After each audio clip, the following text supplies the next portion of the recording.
You're listening to the 412 podcast from FBC Mustang in Mustang, Oklahoma, where we take you behind the scenes as we equip the saints for the work of the ministry.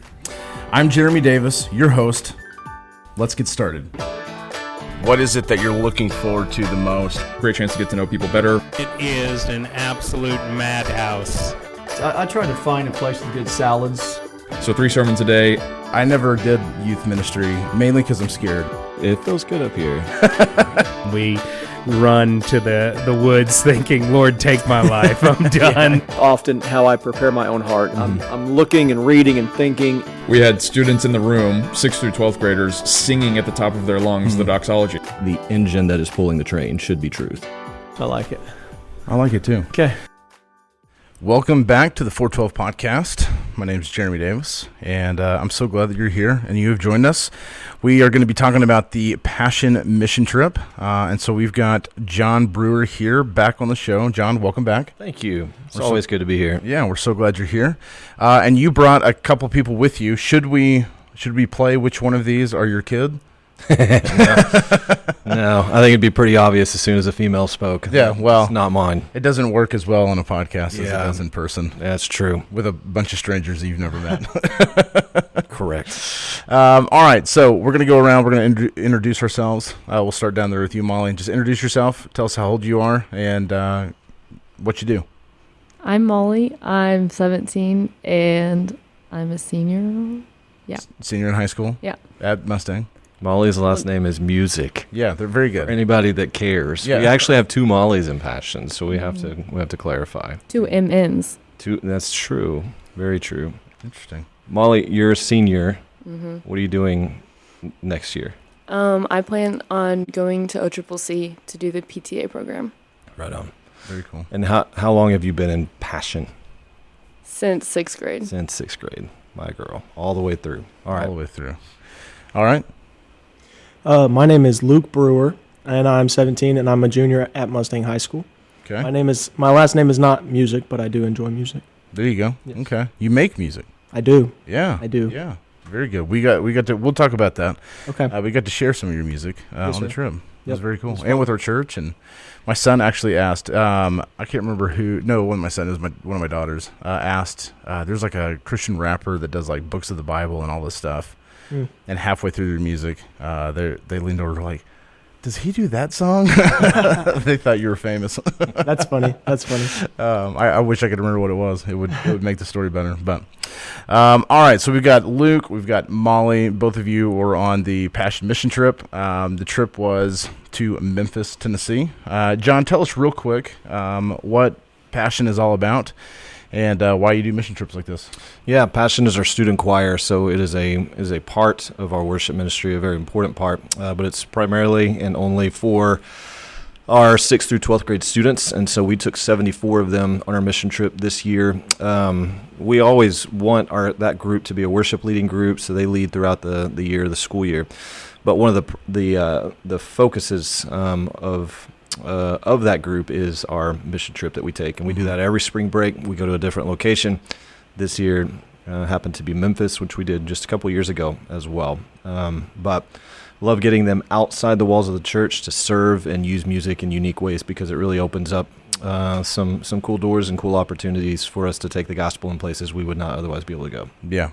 And you went a couple years ago to Memphis, and the reason you went back is just because of the logistics. But in my opinion, in our day and time where there are very few youth choirs out there, the logistic issues are kind of cool that we have these logistic issues. So maybe you can share a little bit about that.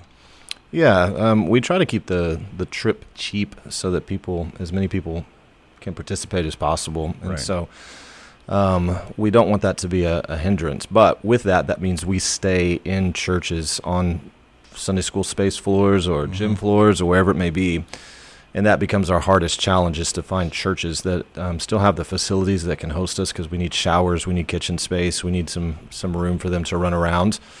So that's always our biggest hurdle. And so even though we were looking at some other locations for this past year, that was our biggest one that was our biggest challenge we couldn't overcome with those. And so we went back to Memphis because we knew we had a partnership there with a church that is a a very gracious host and has an incredible facility. Yep, that's great.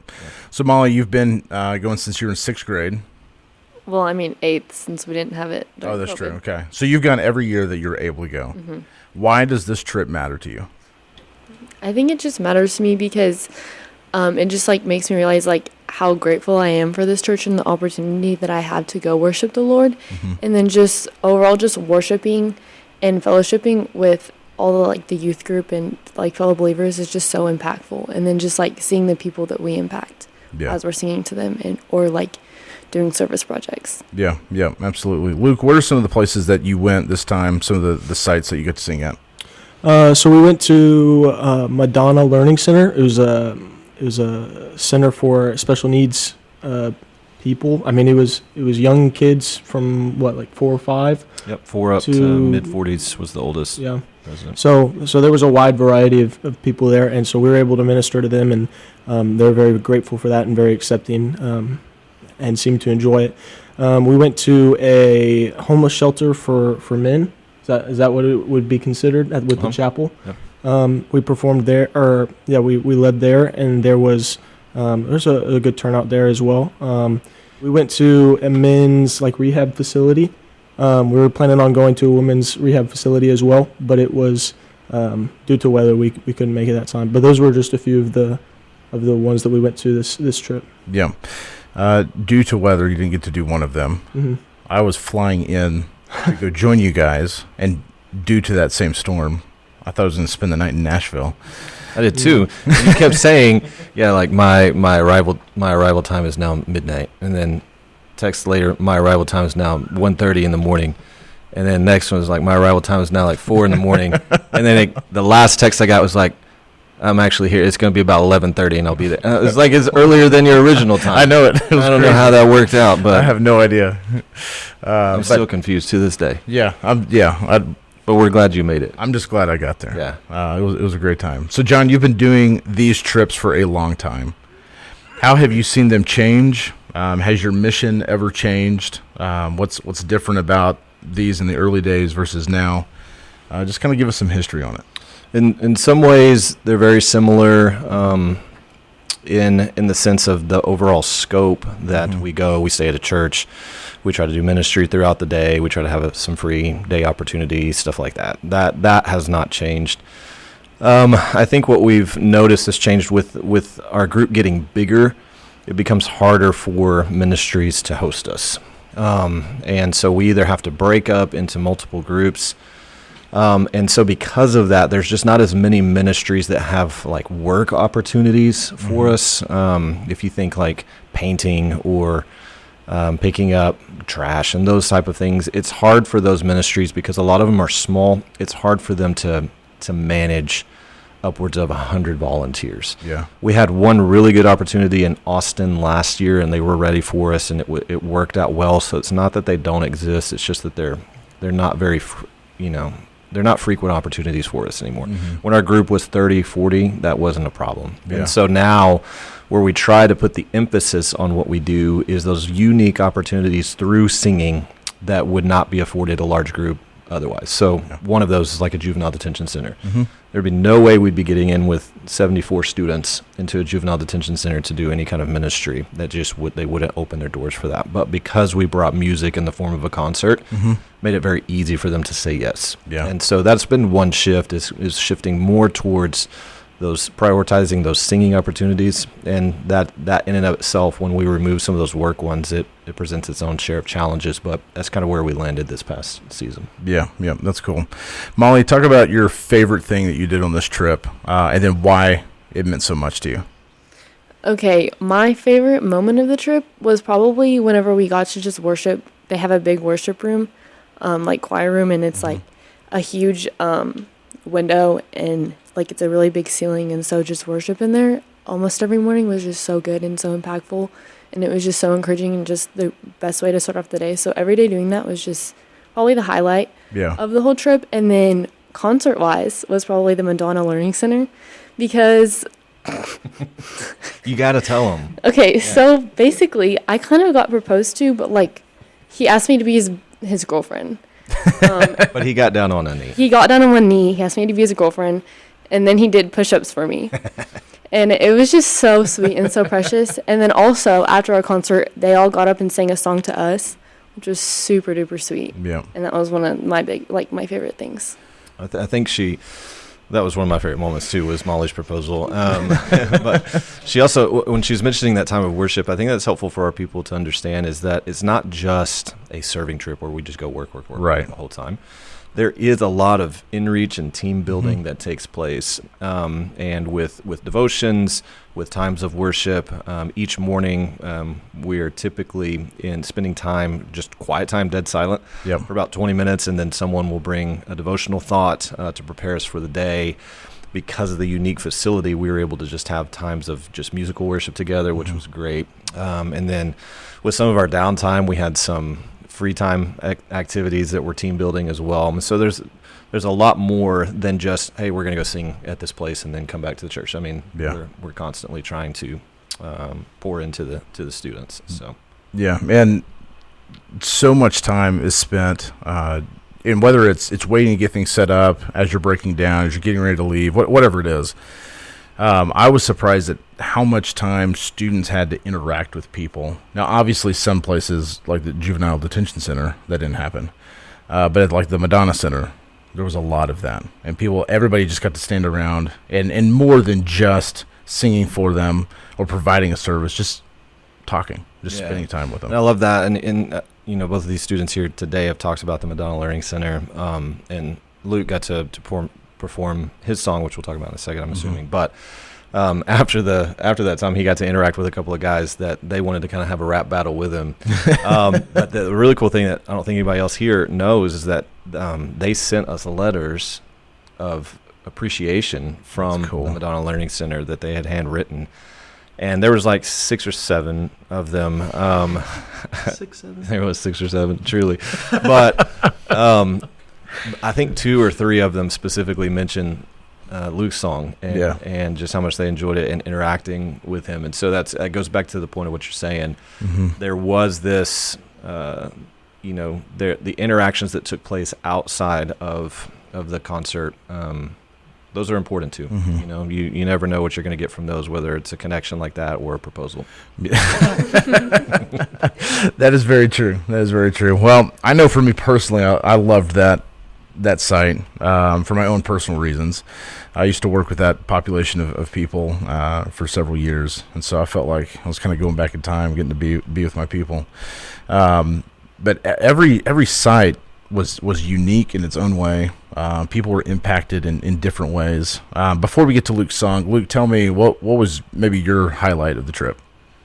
So for the ministry, I really enjoyed our last ministry, which, if I remember, was like, was that battered and abused? No, or is that was actually the one that got canceled. Was battered and abused women. Okay. The last one was a homeless facility for family units where they still have like a mother and her children are together. Or, whatever. So that's what it was for. Yeah. So that one there, we didn't have as many show up as we did at the other ministry sites, and so it was a cool experience to have more of like interactive ministry time. We were able to be more specialized, I guess, towards those who showed up. We were able to be more personal with them and kind of get to know their family. But it was also just because there was so much leniency, given the lack of people, we were able to fellowship with each other more. And so there was more time for us to interact with each other and, kind of just focus on what we were doing that entire trip. It was a good concluding moment for us to kind of look back and see where we've come from, over the past few passion trips and even this passion trip as well, and then and how that is all, kind of came together. So, cool experience. And on through all the concerts, including coming back to the church, you got to perform an original song. Yes, sir. So tell us a little bit about that. Where did that come from? How did it get started? Mm-hmm. Kind of give us the backstory of it. Okay. So it's called Treasures. It's a rap. I did it with my friend Jeremiah from school. He's in jazz choir with me, so I asked him to hop on. Two guys in jazz choir. That's right. That's right. Writing a rap. Yes, that's right. That's the way to do it. That's how good things form. That's right. So, anyway, so it's kind of stemmed off of Matthew 6, where Jesus is talking about storing your treasures in heaven, and that was something specifically this past year that I've been really dwelling on, because as different things have come up with friend groups or with anxiety or stress or anything in regards to those different subjects, I've had to put my trust in not what I'm looking for here, or who I'm friends with here, or how my friends think of me here, but how will how I'm acting and how I'm thinking impact my eternity, and how can I best glorify the Lord and be a light in the darkness while I'm here, and how will that affect what eternity looks like for others as well. And so that was kind of a focus for the song, and I did my best to try to emulate that through each verse. Yeah, well, you did a great job on it. Thank you. We were sitting at the Juvenile Detention Center, and it's hard to know exactly how much groups like that are really engaging. They're living in a really difficult circumstance. You have no idea what they're facing that day, what their future looks like. Maybe this is their first time there. Maybe they're waiting further incarceration. You never know what's really going on. But I got to sit off to the side, so I kind of had a view of everybody in the room. And John, you introduced that your son was going to come and do this rap, and just right after you'd done the which kid is mine game with them, and they kind of got into that. They kind of perked up. And then you introduce this, and there's kind of some snickers, and they're a little weary of what you're really talking about. Well, they're not so sure. Hesitant maybe. And the moment that he got into the rap, suddenly they kind of perked up in a different way. Now I saw them engage in a different way than they had engaged in the whole concert. And it was really neat. And then even some of the guards and some of the, they're making comments, and suddenly it was like, oh, this guy can actually rap. He actually knows what he's doing. And it was very impressive from the talent perspective. But it was really neat to see how God was using that to potentially impact their life. And we have no idea what that'll look like. A lot of these people that we saw on this trip we'll never see again on this side of eternity. But there may be some that we get there, and we get to say, wow, look, that was, the Lord used that in some way. And what a cool opportunity, and trying to keep some of that perspective in mind. But it was just neat. John, as a dad, how does that hit you? Watching your son do that is something he wrote, and get to have that impact on people. Yeah, it's super cool. I'm glad we were able to come up with, I'm glad he had that in his back pocket already. We were talking just a few weeks out. I'm like, do you want to do it on the trip? He's like, sure. He's like, you for real? I was like, yeah, let's do it. I was like, but maybe not the detention center. Yeah. Like, I don't know that we're quite. And he's like, oh, why not? Like, that was the one he was most looking forward to. Yeah. And I think you're right. I think it ended up being a conversation piece, at least for people, that was unique. And what I think brought their guards down was that it was something he created. Yeah. And I think across all of the communities that we ministered in, they respected that this was a presentation of something that was created and not just canned, that we were trying to emulate off the radio. Right. And that immediately engaged them in a different way than if we're just going to be like, hey, he's going to rap a Lecrae song, or he's going to rap this whatever. When he said this is a song I wrote, everybody immediately changes their perspective. And then when it was actually decent, they were all the more encouraged to be receptive to it. So but yeah, I was super proud. I loved getting to watch him use his gifts in that way. And for any of our students that it's fun to watch them come out of their shells and use the gifts that the Lord has given them to serve in various ways, whether it's musically or just engaging with people one-on-one. You see some of those really personable people come up and take over a conversation with someone and minister to them in a one-on-one way that you would not otherwise see outside of this context. Right. So all of those things are special. Yeah. Molly, what is something from this trip that'll impact you or you'll take on throughout maybe even the rest of your life? Something that kind of changes your perspective, and maybe it's not this trip in and of itself, but maybe just Passion Choir in general or mission trips in general, something that kind of impacts you going forward. I think like over the years, just doing concerts, I've just kind of found myself like as like I've grown older to like be more bold in concerts. Guys, I feel like in the beginning when I was younger, like I'd be shy to like sing in front of people, and then as years have gone by and like Kinsley has encouraged me to definitely like dance and sing and have a lot of fun. It just kind of made me realize that like that I shouldn't care what other people think about me being a believer, and that I should be just a light to others and just showing God's word through how I live. And I think that's just one of the biggest things that I've gotten from the whole like my entire years of Passion. Yeah, that's good. Luke, what about you? Something that's really stuck out to me is that there is something very unique about music in a way, and how it can be used specifically in ministry. And something that has kind of stuck out to me is how much music is truly a gift from the Lord. Yeah.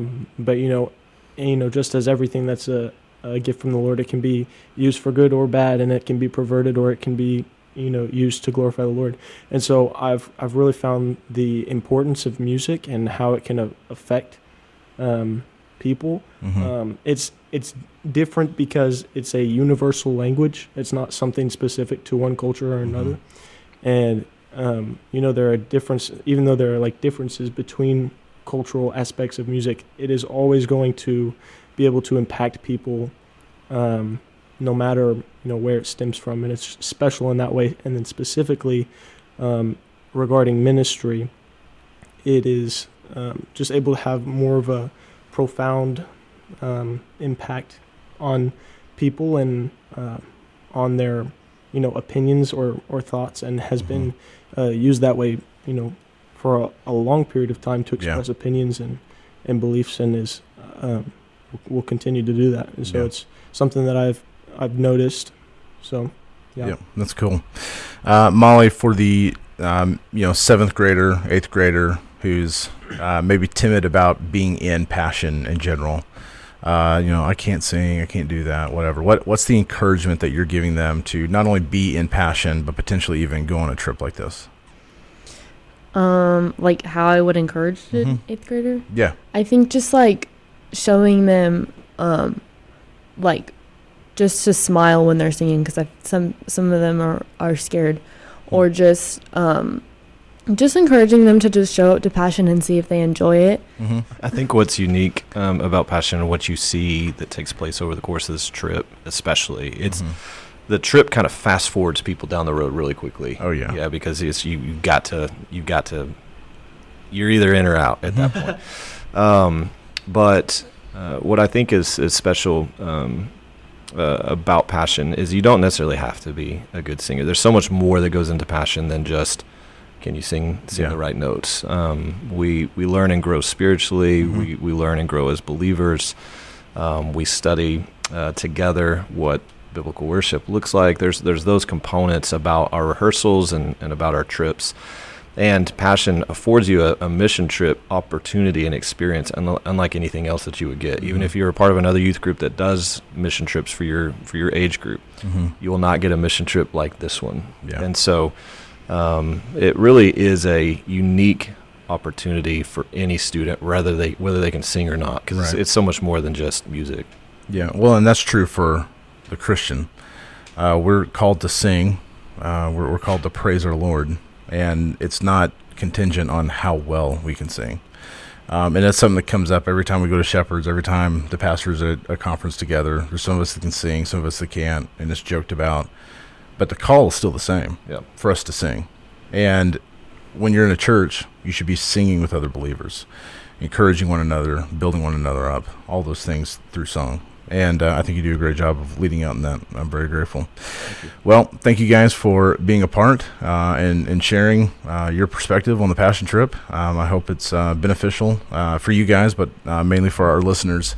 And listeners, we want to thank you for joining us once again for the 412 podcast as we look behind the scenes at the ministries of our church as we work to equip the saints for the work of the ministry. We'll see you next time. This podcast is made possible by the members of First Baptist Mustang. This podcast is produced by John Osmus, our Director of Media, artwork by Olivia Travis, Director of Communications, and music by Pastor John Brewer, Worship Pastor here at FBC Mustang. For more information about First Baptist Church in Mustang, you can go to fbcmustang.org. Thank you for joining us for another episode of the 412 Podcast.